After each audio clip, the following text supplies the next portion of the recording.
चलिएगा, तो जैसे कि हमने वो बात करी है British administration in India, Bharat में ब्रिटिश प्रशासन, और उसको लेकर हम देखते हैं कि तीन इंपॉर्टेंट पिलर्स हैं। सबसे पहला है सिविल सर्विसेज, सेकंड नंबर पे है आर्मी, एंड थर्ड नंबर पे है पुलिस फोर्स। ठीक है, तो सबसे पहले सिविल सर्विस की अगर बात करें, और ये जो तीन पिलर्स हैं इसको ही अपनाया गया है। इसके पीछे के बेसिक टारगेट या बेसिक मोटिव क्या थे? तो सबसे पहली चीज आती है लॉ एंड ऑर्डर को बनाए रखना, और दूसरा ब्रिटिश एडमिनिस्ट्रेशन को स्टेबल रखना, स्थायी बनाए रखना। ठीक है, भारत में। अब हम बात करते हैं सबसे पहले सिविल सर्विसेज की। तो सिविल सर्विस की अगर हम बात करें तो सबसे पहला ही क्वेश्चन आपको पूछा जाएगा, who was the father of civil service in India? Bharat में सिविल सर्विस के फादर या जनक के रूप में किसे जाना जाता है? तो आंसर होगा आपका लॉर्ड कॉर्नवालिस को।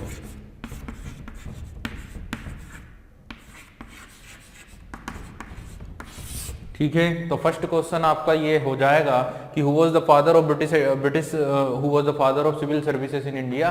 तो आंसर होगा लॉर्ड कॉर्नवालिस। लॉर्ड कॉर्नवालिस को बोला जाता है भारत में सिविल सर्विसेज का जनक। इनका जो टाइम होता है ना वो होता है 1786 से 1793, 1786 से 1793 तक भारत के जो गवर्नर जनरल थे, सॉरी बंगाल के जो गवर्नर जनरल थे वो थे आपके लॉर्ड कॉर्नवालिस। ठीक है, इनके पहले जो थे वो थे वॉरेन हेस्टिंग्स। ठीक है, चलिए, तो यहाँ पे हमने बात की कि father of Indian civil services कहा जाता है लॉर्ड कॉर्नवालिस को। ठीक है, आगे चलते हैं। देखिए, इनिशियल लेवल पर हम बात करें तो ईस्ट इंडिया कंपनी, भारत में सारा का सारा जो आप प्रशासन देखते हैं वो सारा का सारा प्रशासन कहाँ से हमने सीखा है? तो ब्रिटेन से सीखा है। ठीक है, और ब्रिटेन में सबसे पहले इंडिया में कौन आया ब्रिटेन से? तो हम बोलते हैं ईस्ट इंडिया कंपनी आई। ईस्ट इंडिया कंपनी में का बेसिक टारगेट क्या था? व्यापार या ट्रेड करना। ठीक है, और कंपनी ये काम करती थी इंडिया में, और किन के माध्यम से करती थी? तो अपने कर्मचारियों के माध्यम से, अपने एम्प्लॉइज के माध्यम से।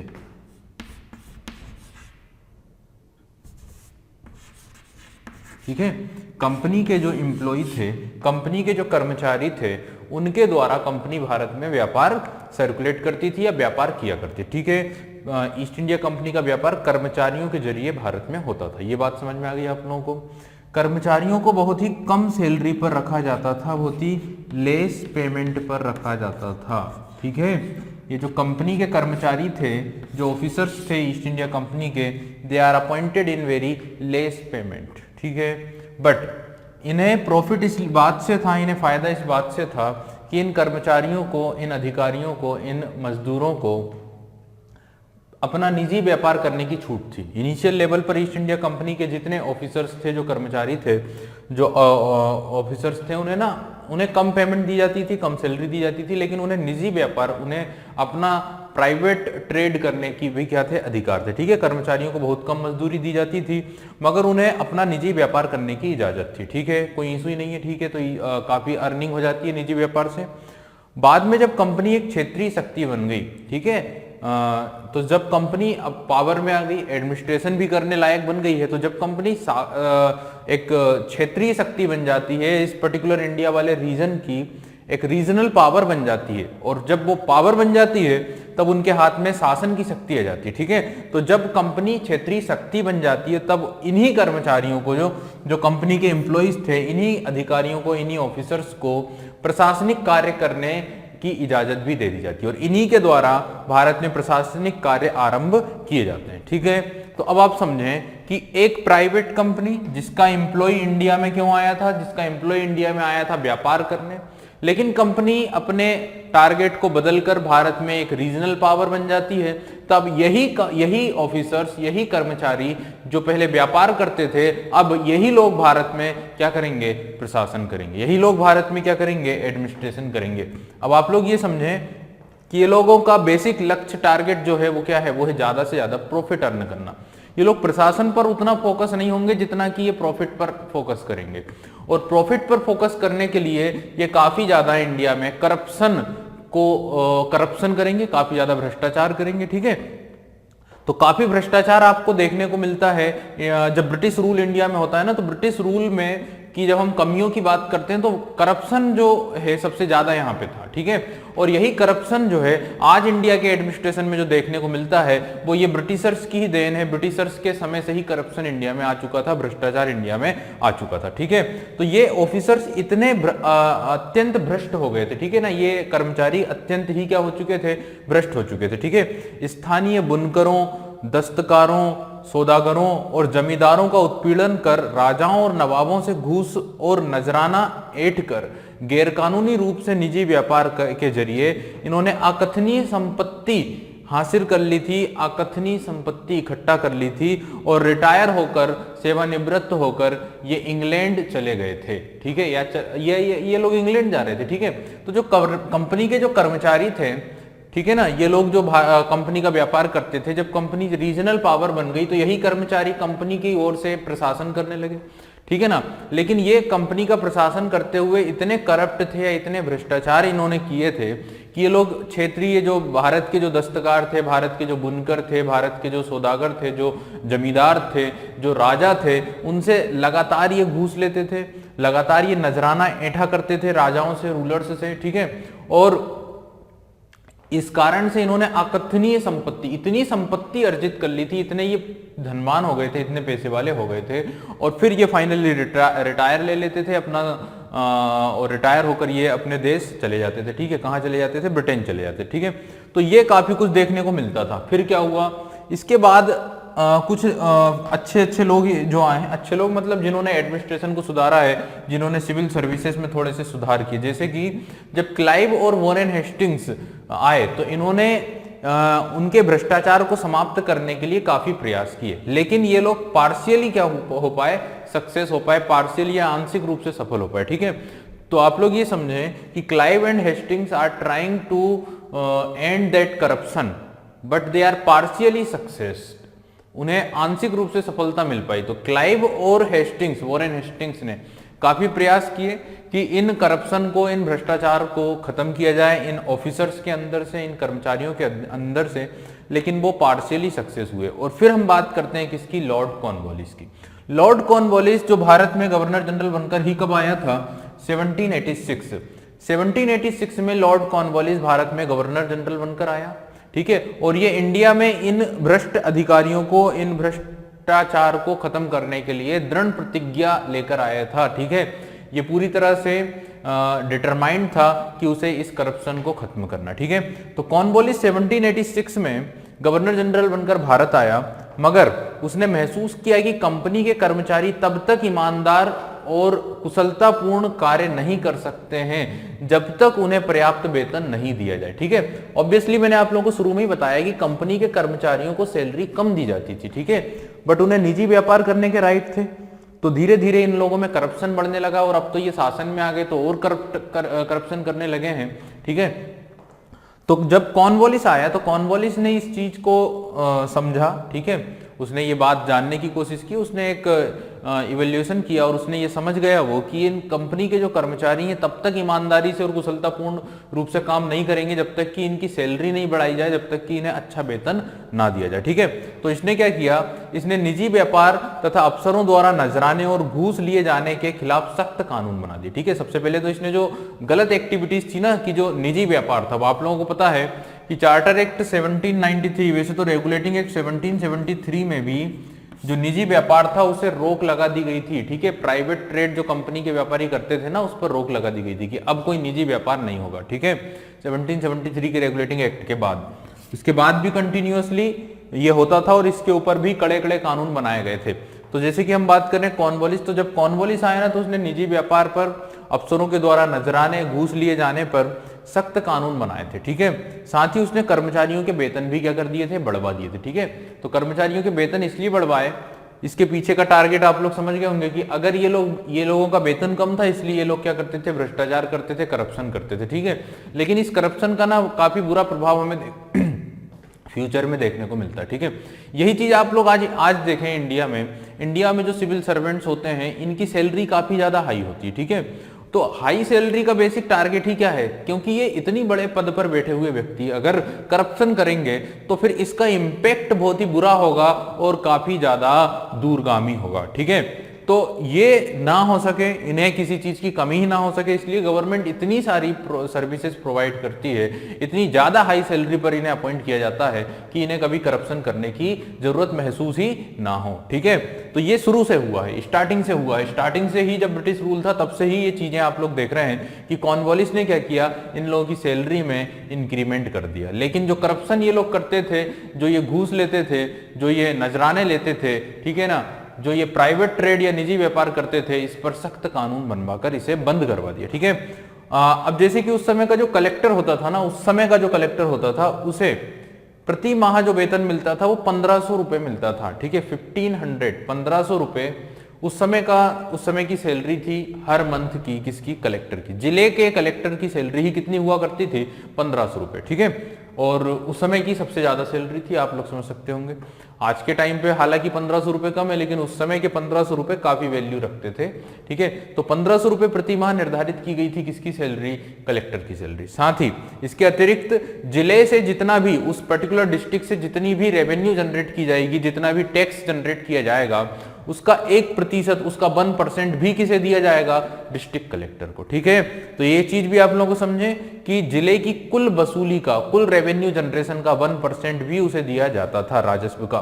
ठीक है, कंपनी की नागरिक सेवा, उस समय पर कंपनी की जो नागरिक सेवा थी, संसार में सबसे अधिक भुगतान पाने वाली सेवा हो गई थी। ठीक है, तो सबसे ज्यादा सैलरी जो अर्न की गई जा रही थी उस समय पर, वो कंपनी के जो सिविल सर्विस सर्वेंट्स थे, उन्हें सबसे ज्यादा सैलरी उस समय पर मिल रही थी पूरी दुनिया में। ठीक है, पूरी दुनिया में, इंडिया में जो कंपनी के सिविल सर्वेंट्स थे, they get the largest salary in the world. तो पूरे संसार में सबसे ज्यादा सैलरी किसे मिलती थी, कंपनी के एम्प्लॉइज को, सॉरी कंपनी के सिविल सर्वेंट्स को। ठीक है, क्योंकि वो एडमिनिस्ट्रेशन संभाल रहे थे, वो लोग प्रशासन संभाल रहे थे। ठीक है, कॉर्नवालिस ने यह भी तय किया कि सिविल सर्विस में पदोन्नति जो होगी, ठीक है ना, सिविल सर्विस में जो पदोन्नति मिलेगी वो भी वरिष्ठता के आधार पर मिलेगी, जिससे कि सदस्यों पर बाहरी प्रभाव ना हो सके। ठीक है, वो बाहरी प्रभाव से मुक्त रहे, इसलिए जो भी वरिष्ठ होगा, जो भी ज्यादा एक्सपीरियंस्ड होगा, उसे ही क्या मिलेगी, पदोन्नति मिलेगी, उसी का क्या होगा, प्रमोशन होगा। तो प्रमोशन का जो बेस होगा वो होगा क्या, एक्सपीरियंस।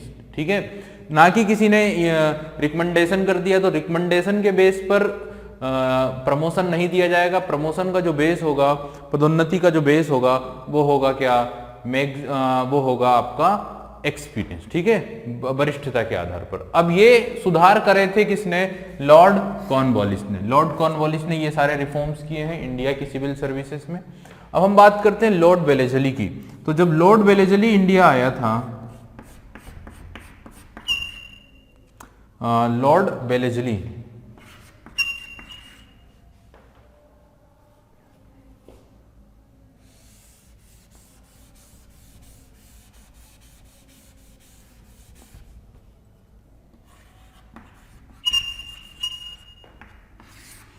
देखिए, लॉर्ड वेलेजली की अगर बात करें तो लॉर्ड वेलेजली का जो टाइम रहता है ना, ये रहता है 1798 से 1805, 1805, 1798 से 1805 तक गवर्नर जनरल जो रहे हैं वो रहे हैं लॉर्ड वेलेजली। ठीक है, लॉर्ड वेलेजली गवर्नर जनरल 1798 से 1805 तक। ठीक है, अब इन्होंने क्या किया था कि जब ये इन्होंने 1800 में, इन 1800 में इन्होंने क्या किया, 1800 में सिविल सर्विस में आने वाले जो युवा लोग थे उनके प्रशिक्षण के लिए, उनकी ट्रेनिंग के लिए, ठीक है, उनके प्रशिक्षण के लिए कलकत्ता में फोर्ट विलियम कॉलेज की स्थापना की थी। ठीक है, तो कलकत्ता में जो फोर्ट विलियम कॉलेज खोला गया था for the training of civil servants.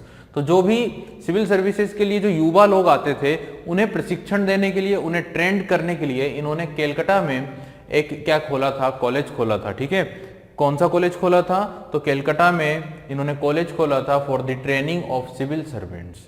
ठीक है, दूसरी चीज, क्योंकि इनका ये जो डिसीजन था ना, इस डिसीजन से कंपनी के जो डायरेक्टर्स बोर्ड के लोग थे वो खुश नहीं थे। ठीक है ना, तो कंपनी के डायरेक्टर्स ने उसकी कार्यवाही को पसंद नहीं किया था, यानी वेलेजली की जो ये पॉलिसी थी, जो एक्टिविटी थी, उसको पसंद नहीं किया। इसीलिए 1806 में जब वो चला गया, तब 1806 में इन 1806 में उन्होंने केलकटा के कॉलेज की जगह इंग्लैंड में के हेलीबरी में ईस्ट इंडिया कॉलेज में प्रशिक्षण का काम प्रारंभ कर दिया था। ठीक है, तो ध्यान रखिए इनिशियल लेवल पर जो ट्रेनिंग कॉलेज खोला गया था फॉर द सिविल सर्वेंट्स वो खोला गया था केलकटा में, but after some time it was transfer in England, और इंग्लैंड में जो ईस्ट इंडिया कॉलेज था उसे इस काम के लिए तय कर दिया गया था। ठीक है, तो ये बेलेजली का रोल हम देखते हैं 1806 में 1806 में। अब देखिए 1853 तक अगर बात करें, क्योंकि 1853 में आता है चार्टर एक्ट 1853, उसके बाद जितनी भी अपॉइंटमेंट होती थी सिविल सर्विसेज में सिविल सर्वेंट्स की, वो होती थी on the basis of a competitive examination. तो फिर तो परीक्षा के माध्यम से नियुक्ति होने लगी थी, लेकिन उसके पहले की अगर बात करें, बिफोर 1853 अगर हम बात करें तो 1853 के पहले या 1853 तक सिविल सर्विसेज में सारी नियुक्ति ईस्ट इंडिया कंपनी के डायरेक्टर्स ही करते थे। बोर्ड ऑफ डायरेक्टर्स के माध्यम से ईस्ट इंडिया के माध्यम से इन सिविल सर्वेंट्स की नियुक्ति होती थी।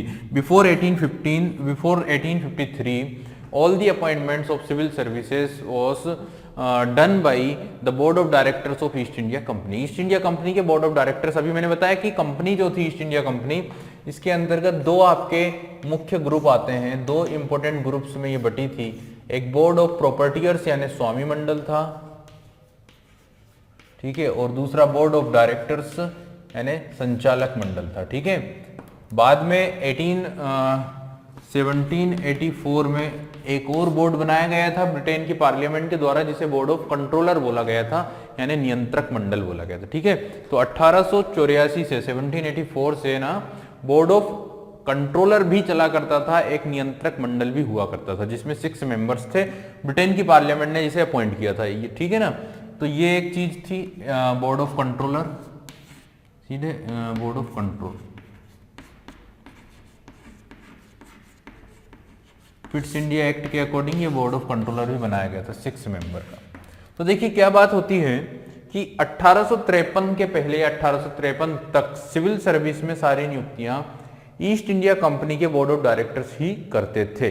बोर्ड ऑफ कंट्रोल के सदस्यों को खुश करने के लिए, देखिए ये अब आप लोग समझ सकते हैं कि ये गवर्नमेंट जो है, ब्रिटेन की जो गवर्नमेंट है उसके द्वारा बनाया गया बोर्ड है बोर्ड ऑफ कंट्रोलर। ठीक है, इन्हें खुश रखना जरूरी है, क्योंकि आप लोग देखते हैं ना कि कभी भी प्राइवेट कंपनी और गवर्नमेंट ऑर्गेनाइजेशन, तो जैसे कोई गवर्नमेंट ऑफिसर आया है किसी प्राइवेट कंपनी को विजिट करने, तो उसको खुश करने के लिए कंपनी के लोग क्या करते हैं। ठीक है, जैसे मान लो कि कोई विजिट के लिए अगर कोई आ जाता है, या कोई गवर्नमेंट ऑफिसर या गवर्नमेंट डिपार्टमेंट में ही कोई बड़ा अधिकारी आ जाता है, तो उसे खुश किया जाता है ना। एज इट इज चीज है यहाँ पे कि ये कंपनी तो प्राइवेट है, लेकिन उस पर निगरानी रखने के लिए जो रिस्पॉन्सिबल टीम है जो ब्रिटेन की गवर्नमेंट ने बनाई है, वो बोर्ड ऑफ कंट्रोलर है, यानी संचालक मंडल है, तो ये नियंत्रक मंडल है। तो बोर्ड ऑफ कंट्रोलर के मेंबर्स को खुश करने के लिए इन्हें भी कहा गया है कि आप भी कुछ लोगों को अपॉइंट कर सकते हैं, तो इन्हें भी कुछ लोगों की, कुछ सिविल सर्विस सर्वेंट्स की अपॉइंटमेंट के अधिकार दिए गए थे बोर्ड ऑफ कंट्रोलर को भी। ठीक है, तो मैंने क्या कहा कि 1853 तक, ये तो 1784 में बना, 1853 तक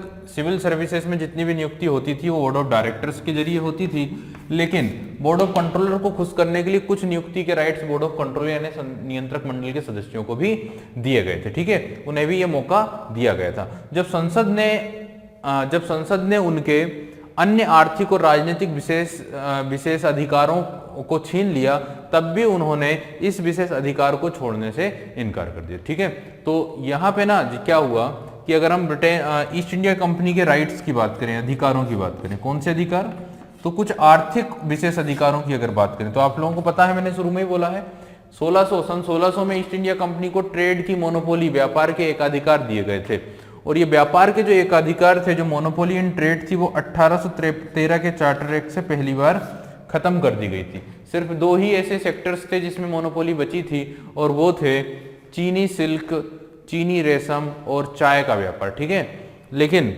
1833 के चार्टर एक्ट के बाद, 1833 के चार्टर एक्ट के बाद ये जो 2 मोनोपोली बची हुई थी वो भी छीन ली गई थी। ठीक है, तो यहाँ पे ना 1833 तक कंप्लीटली जो ट्रेडिंग मोनोपोली के एकाधिकार थे वो समाप्त कर दिए गए थे, जो विशेष अधिकार थे वो खत्म कर दिए गए थे, किसके, ईस्ट इंडिया कंपनी के।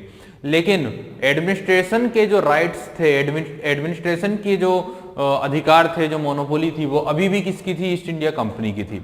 और यहां तक कि सिविल सर्विसेज में जो नियुक्ति के राइट्स थे वो भी किसे थे, ईस्ट इंडिया कंपनी के पास ही थे।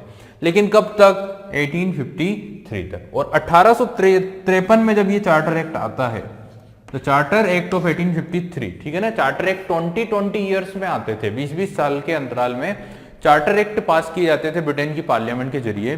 जैसे कि चार्टर एक्ट जो आया है एक 1793 में आया है, चार्टर एक्ट 1793, फिर आता है 1813, फिर आता है 1833 और 1853 लास्ट चार्टर एक्ट है, क्योंकि उसके बाद ईस्ट इंडिया कंपनी 1857 में 1858 में खत्म हो जाती है, ठीक है ना, फिर कोई चार्टर एक्ट नहीं आता है।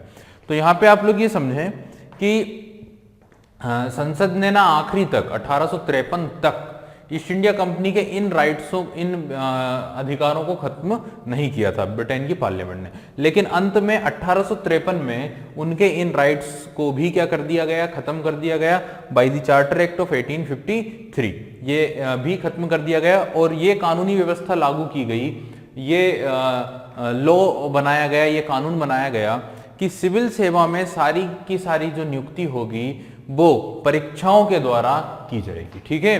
तो ये बात ध्यान रखिएगा कि in 1853 all the appointments in civil services was compulsory by a examination, ठीक है। तो एक एग्जामिनेशन के माध्यम से ये नियुक्ति की जानी थी। इस एग्जामिनेशन का नाम था ICS, इंडियन सिविल सर्विसेज, ठीक है, जिसे हम IAS आज के नाम पर किस नाम से जानते हैं, IAS, इंडियन एडमिनिस्ट्रेटिव सर्विसेज के नाम से। उस समय इसे कहा जाता था ICS, it means Indian civil services, ठीक है। तो 1853 में एक एग्जाम बनाई गई थी, that exam is known as the ICS exam, और इस ICS एग्जाम के बाद ही सिविल सर्वेंट्स की नियुक्ति होती थी, जैसे आज IAS की एग्जाम के माध्यम से होती है, ठीक है ना। तो ये IAS की एग्जाम एक्चुअल में सिविल सर्विसेज ही है, हम उसे IAS के नाम से ज्यादा फेमस है। और कौन कराता है इस एग्जाम को, तो ऑब्वियसली हमें सभी को पता होगा कि जो बोर्ड है वो UPSC है। सो द बोर्ड UPSC जो है वो कंडक्ट कराता है एग्जामिनेशन ऑफ IAS, ठीक है, या इंडियन सिविल सर्विसेज की जो एग्जामिनेशन है उसे कंडक्ट कराने वाला जो बोर्ड है वो है UPSC, and UPSC is a constitutional body. एक बात और ध्यान रखिएगा कि UPSC एक संवैधानिक संस्था है और भारतीय संविधान के जो अनुच्छेद हैं उनके अकॉर्डिंगली UPSC का गठन किया गया। आई थिंक आर्टिकल नंबर 315 315 के 315 के अकॉर्डिंग ये एग्जाम, ये बोर्ड बनाया गया, ठीक है ना। तो अगर हम बात करें इंडियन कॉन्स्टिट्यूशन, तो इंडियन कॉन्स्टिट्यूशन में टोटल अगर बात की जाए तो टोटल 24 पार्ट्स आते हैं। कितने भाग आते हैं, 24 भाग हैं, 24 पार्ट्स हैं, और इन 24 पार्ट्स में हैं टोटल 395 आर्टिकल्स को क्या किया गया है, डिस्ट्रीब्यूट किया गया है, ठीक है। तो 395 अनुच्छेदों को बांटा गया है, और इन्हीं अनुच्छेदों में एक अनुच्छेद जो है वो UPSC से रिलेटेड है, और UPSC एक बोर्ड है जो एग्जाम कंडक्ट कराता है, जो क्या कराता है, एग्जाम कराता है सिविल सर्वेंट्स की, ठीक है, नागरिक सेवाओं के लिए, ठीक है। चलिए, हालांकि इसमें हम देख लेंगे थोड़ा सा संविधान का जो मामला है, कॉन्स्टिट्यूशन का जो मामला है वो समझ लेंगे, ठीक है। चलिए, तो यहाँ पे हम पहुंच गए हैं कि कॉर्नवालिस की बात को हमने समझा, हमने बेलेजली ने क्या किया इस बात को समझा। अब देखिए आगे की अगर बात करें तो कॉर्नवालिस के टाइम से ही सिविल सर्विसेज में ना एक खास जो कैरेक्टरिस्टिक थी, एक खास जो विशेषता थी वो क्या थी, इस बात को ध्यान रखिए।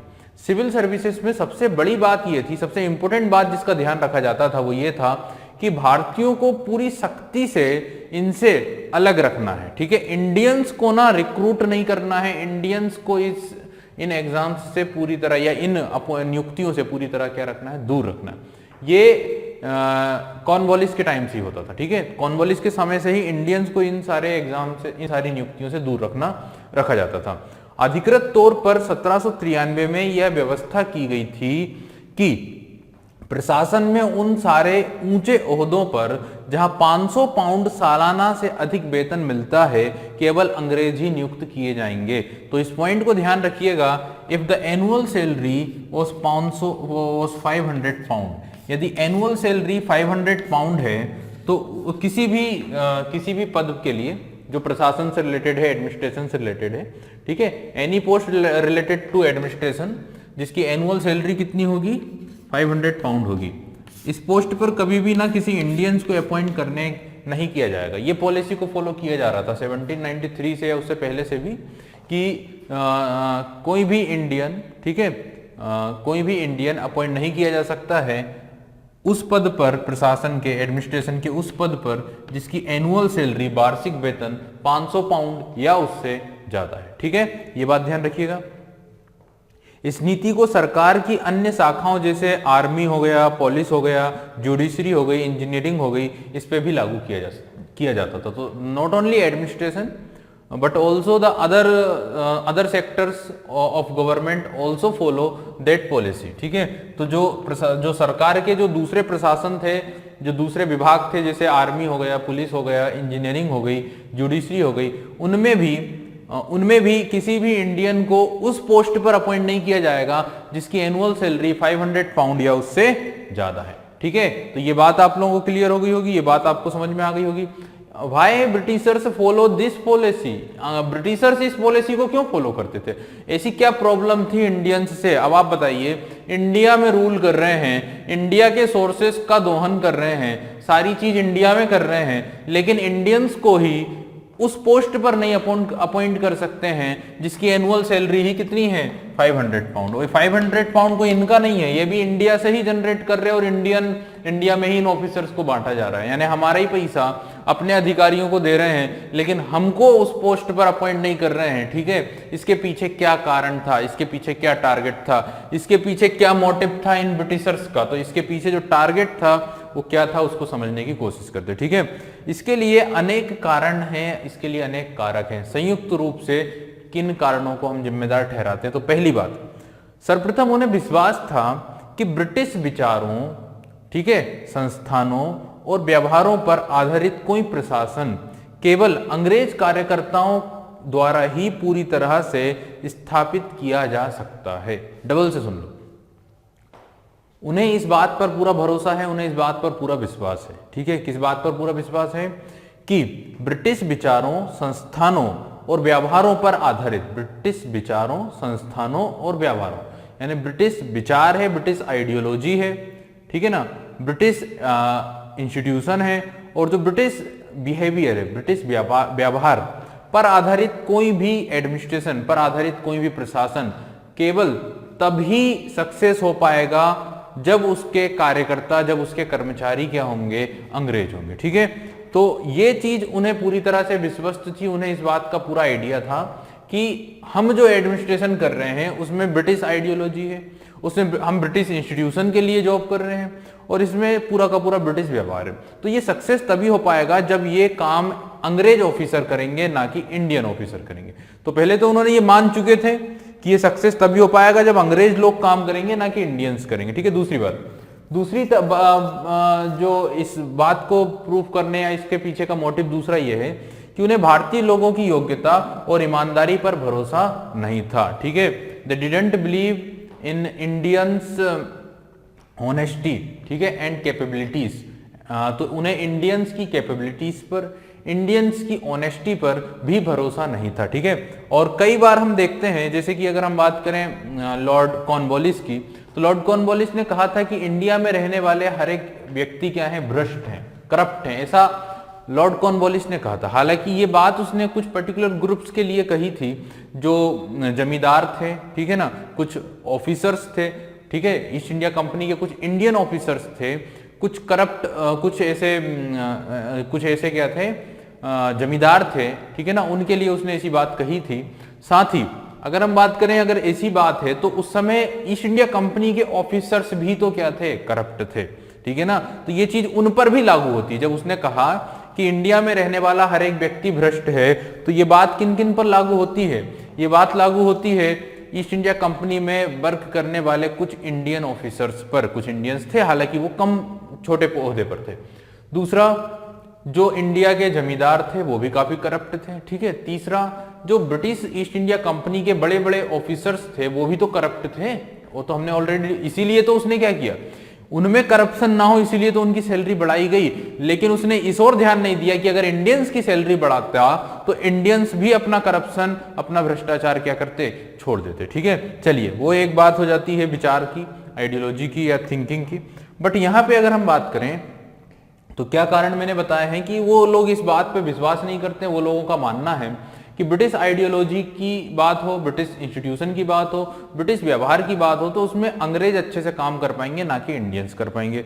दूसरा, उन्हें भारतीयों की योग्यता और भारतीयों की ईमानदारी पर भी भरोसा नहीं था, ठीक है। और दूसरी अगर हम बात करें तो इन सेवाओं की जरूरत उस समय भारत में ब्रिटिश शासन की स्थापना करने तथा उसे मजबूत बनाने के लिए की गई थी, ठीक है। बेसिकली इन सर्विसेज या इन सेवाओं की जो जरूरत थी उस समय पर, वो क्यों थी, उनकी जो बेसिक मैंने बताया ना आप लोगों को, ब्रिटिश ने जब भारत को जीत लिया, अब जरूरत यह है कि उसे कंटिन्यू बनाया जा सके, उसे स्टेबल रखा जा सके। तो बेसिकली ब्रिटिश शासन की स्थापना करने और उसे मजबूत बनाए रखने के लिए इन सेवाओं को, इन सर्विसेज को बनाया गया था, ठीक है, इन्हें जनरेट किया गया था। जाहिर है ये काम भारतीयों पर नहीं छोड़ा जा सकता था। ऑब्वियसली ये काम क्या इंडियंस अच्छे से कर सकते थे? ऑब्वियसली क्या उनकी आस्था थी ब्रिटिशर्स पर? नहीं थी, ठीक है। तो ये काम भारतीय अच्छे से नहीं कर सकते थे, या भारतीयों के ऊपर ये काम नहीं छोड़ा जा सकता था, जिनमें अंग्रेजों की तरह ब्रिटिश हितों के लिए ना तो एक सहज सहानुभूति थी और ना ही उनकी समझदारी थी, ठीक है। तो ये काम भारतीयों पर नहीं छोड़ा जा सकता था, क्योंकि उनमें ब्रिटिशर्स की तरह एक सहज सहानुभूति नहीं थी और ना ही उनमें उतनी समझदारी थी। इसीलिए इंडियंस को नहीं अपॉइंट किया, इसमें किसे अपॉइंट किया है? ब्रिटिशर्स को, ठीक है, इन बड़े बड़े पदों पर जो प्रशासन से या सिविल सर्विसेज से संबंधित थे। भारतीय सिविल सर्विस धीरे धीरे दुनिया की अत्यंत कुशल और शक्तिशाली सेवा के रूप में विकसित हो गई थी, ठीक है। और आज भी अगर हम बात करें तो इंडियन सिविल सर्विसेज जो है वो काफी ज्यादा रिस्पेक्टफुली जॉब है, काफी ज्यादा हाई पावरफुल जॉब है, ठीक है। तो इंडिया की जो सिविल सर्विस थी धीरे धीरे दुनिया की अत्यंत कुशल और शक्तिशाली सेवा के रूप में विकसित हो गई थी। ऐसा क्यों? क्योंकि इन्हें काफी ज्यादा राइट्स दिए गए थे, काफी ज्यादा पावर दी गई थी। इंडियन सिविल सर्वेंट्स को, जो कलेक्टर होता था या जो बड़े बड़े पद पर होते थे, उन्हें काफी ज्यादा अधिकार दिए गए थे। Even they can work as a policy maker, कई बार वो नीति निर्माता के रूप में भी कार्य करते थे। उन्होंने आजादी, ईमानदारी, कठिन परिश्रम की ऐसी परंपराएं विकसित की, ठीक है ना। तो इस तरह से उन्होंने हार्ड वर्क किए, इस तरह से उन्होंने ऑनेस्टफुली काम किया। हालांकि ये जितने भी उन्होंने काम किए, इसका प्रॉफिट जो था वो इंडियंस के लिए नहीं था या इंडिया के लिए नहीं था। उनके जो हित थे वो किसके हितों को साध रहे थे, वो किसके प्रॉफिट के लिए कार्य कर रहे थे। उनका जो हार्ड वर्क था, उनकी जो ऑनेस्टी थी, उन्होंने जो परिश्रम किया वो ब्रिटिश हितों को साधने के लिए किया, ठीक है। ये चीज ध्यान रखिएगा। तो ये लोग धीरे धीरे ना अपने आप को ये समझने लगे कि भारत में प्रशासन करने के लिए उन्हें दैविक अधिकार मिल गए हैं, उन्हें गॉड राइट्स मिल गए, ठीक है। और आज भी हम ऐसा देखते हैं, तो ये चीज हमें समझ में आती है कि ये चीज इनिशियल लेवल पर, स्टार्टिंग के लेवल से ही ऐसा पूरा का पूरा एक ओरा बनाया गया है, पूरा का पूरा एक सिस्टम शुरू से ही यहाँ पे जनरेट किया गया, ठीक है। तो हमने एक पिलर को समझने की कोशिश की है, that was the civil services. और the father of Indian civil services कहा जाता है किसे? लॉर्ड कॉर्नवालिस को। 1786 से 1793 तक गवर्नर जनरल के पोस्ट पर अपॉइंट हुए थे, ठीक है ना। ईस्ट इंडिया कंपनी में सारा का सारा जो व्यापार था वो वहां के एम्प्लॉय करते थे, सारे के सारे जो उनके अधिकारी थे, जो कर्मचारी थे, उनके द्वारा कराया जाता था। लेकिन धीरे धीरे ये जो कर्मचारी थे, जब ईस्ट इंडिया कंपनी एक रीजनल पावर बन गई, तो यही कर्मचारी ही इस कंपनी में का प्रशासन करने लगे, यही कर्मचारी ही भारत में एडमिनिस्ट्रेशन का काम करने लगे। लेकिन चूंकि जब ये कर्मचारी थे तो इनकी सैलरी कम थी, इसलिए इन्हें जो निजी व्यापार है उसके राइट्स थे। तो जब ये प्रशासन में आए तो ये काफी करप्ट थे, काफी भ्रष्टाचार ये लोग करते थे। इंडियन दस्तकारों, बुनकरों, भारतीय राजाओं से काफी घूस, नजराना वगैरह ऐंठा करते थे। तो जब हम बात करते हैं कि कुछ ऐसे सुधारक आए, जैसे कि क्लाइव और हेस्टिंग्स के टाइम पर इनके करप्शन को कम करने की कोशिश की गई, बट वो लोग पार्शियली सक्सेस हुए, पूरी तरह से नहीं हो पाए। और जब कॉर्नवालिस आया तो कॉर्नवालिस ने काफी कड़े कानून बनाए और इनके करप्शन को, इनके निजी व्यापार को और इनकी जो घूस लेने की जो प्रॉपर्टी थी, जो परंपरा थी, उसे खत्म करने की कोशिश की। हालांकि वो इस निष्कर्ष पर पहुंचा कि ये लोग ईमानदारी से, कुशलतापूर्ण पूर्वक तभी काम कर पाएंगे जब इनकी सैलरी ज्यादा होगी, जब इनकी वेतन ज्यादा होगा। और उसने इन लोगों की सैलरी काफी बढ़ाई, ठीक है। उस समय का जो इंडियन कलेक्टर या जिले का कलेक्टर होता था, उसे 1500 रुपए सैलरी पर मंथ दी जाती थी। और साथ ही उसे टोटल डिस्ट्रिक्ट का जो रेवेन्यू आया उसका 1% उसे रेवेन्यू भी दिया जाता था, ठीक है। धीरे धीरे ये सर्विसेज इतनी पावरफुल हो गई थी कि पूरे वर्ल्ड में सबसे पावरफुल सर्विसेज ही कौन सी थी, तो इंडियन सिविल सर्वेंट्स की। फिर बेलेजली आता है और बेलेजली 1798 से 1805 तक इंडिया में गवर्नर जनरल की पोस्ट पर रहता है। और बेलेजली क्या करता है, तो बेलेजली जो युवा सिविल सर्वेंट्स थे उन्हें ट्रेन करने के लिए, उन्हें प्रशिक्षण करने के लिए कलकत्ता में एक कॉलेज खोलता है। साथ ही उस कॉलेज को ट्रांसफर कर दिया जाता है इंग्लैंड में 1806 में ईस्ट इंडिया कॉलेज में, ठीक है। वहां से प्रशिक्षण फिर मिलता है, ट्रेनिंग मिलती है। 1853 तक अगर हम बात करें तो ये सिविल सर्विसेज के पदों पर जितनी भी अपॉइंटमेंट होती थी वो ईस्ट इंडिया कंपनी के बोर्ड ऑफ डायरेक्टर्स के द्वारा की जाती थी 1853 के पहले। फिर चार्टर एक्ट आ जाता, फिर एग्जाम के माध्यम से होती थी। 1853 के पहले अपॉइंटमेंट बोर्ड ऑफ डायरेक्टर करता था और कुछ रिक्रूटमेंट बोर्ड ऑफ कंट्रोलर के मेंबर्स को खुश करने के लिए उन्हें भी दी गई थी, ठीक है। लेकिन 1853 तक सारे के सारे जो कंपनी के बाकी के जो मोनोपोली थी, बाकी के जो विशेष अधिकार थे वो खत्म हो गए थे, सिवाय एक चल रहा था एडमिनिस्ट्रेशन का और ये जो सिविल सर्विसेज पे अपॉइंटमेंट होनी थी वो सारी चीजों का, ठीक है ना। लेकिन 1853 में ये राइट्स भी खत्म कर दिए गए और प्रशासन में ये जो नियुक्ति होती थी वो एक एग्जाम के माध्यम से होने लगी, एक एग्जामिनेशन के माध्यम से होने लगी, ठीक है। तो हमने थोड़ा सा ये इस बात पर भी वैल्यूएशन किया कि आखिर इंडियंस को ऊंचे पदों पर या ऊंचे ओहदे पर क्यों नहीं रखा जाता था, जैसे कि सिर्फ 500 पाउंड या उससे ज्यादा के जो एनुअल की जो सैलरी थी, वार्षिक जो वेतन था, उस पर इंडियंस को कभी अपॉइंट नहीं किया जाता था। तो इंडियंस को अपॉइंट नहीं करने के पीछे के क्या लक्ष्य थे, कि पीछे के क्या मोटिव थे, तो हम ये देखते हैं कि कोई भी इंडियंस, इन लोगों का ये विश्वास था कि कोई भी इंडियंस जो होगा वो अच्छे से काम नहीं कर पाएगा, क्योंकि यहाँ पे बेसिक टारगेट ब्रिटिश आइडियोलॉजी है, ब्रिटिश इंस्टीट्यूशन है, तो कोई भी इंडियंस नहीं करेगा जितने अच्छे से अंग्रेज करेगा। दूसरा, उन्हें इंडियंस की कैपेबिलिटी पर और ऑनेस्टी पर भी क्या था, शक था। तीसरा, अगर हम बात करें तो इन सर्विसेज को बनाया ही गया था ब्रिटिश एडमिनिस्ट्रेशन को स्टेबल रखने के लिए, उसे मजबूत बनाए रखने के लिए, उसे पावरफुल बनाए रखने के लिए। और ये काम एक वो व्यक्ति कर पाएगा जिसकी सहानुभूति होगी ब्रिटेन के साथ, और ऑब्वियसली इंडियंस की एक सहज सहानुभूति यहाँ पे देखने को नहीं मिलती और ना ही वो उतने कैपेबल थे, ना ही उनकी इतनी समझदारी थी, इसलिए इंडियंस को नहीं रखा गया था इन पदों पर या ऊंचे पदों पर। धीरे धीरे भारतीय सिविल सर्विसेज दुनिया की सबसे शक्तिशाली सिविल सर्विसेज बन चुकी थी और इन्हें काफी ज्यादा राइट्स मिल गए थे। ये लॉ मेकिंग अथॉरिटी भी इन्हें मिल गई थी, या कुछ कुछ कहीं कहीं पर ये पॉलिसी मेकर्स बन गए थे, कानून निर्माता भी बन गए थे, जैसे आज भी हम देखते हैं, ठीक है ना। तो इन्होंने काफी अच्छे से काम किया, कुशलतापूर्वक काम किया, लेकिन ये सब ब्रिटिश इंटरेस्ट को पूरा करने के लिए किया गया था, ठीक है।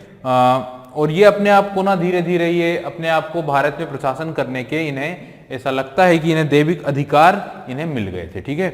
चलिए, तो एक सेक्टर, एक सब्जेक्ट को हमने गौर किया। अब हम बात करेंगे सेकंड नंबर पे, जो होगा आर्मी या सेना, ठीक है। मैंने बोला है ब्रिटिश एडमिनिस्ट्रेशन के इंडिया में 3 पिलर होते हैं, पहला सिविल सर्विसेज, दूसरा आर्मी और तीसरा है पुलिस। तो अब हम बात करेंगे आर्मी पर।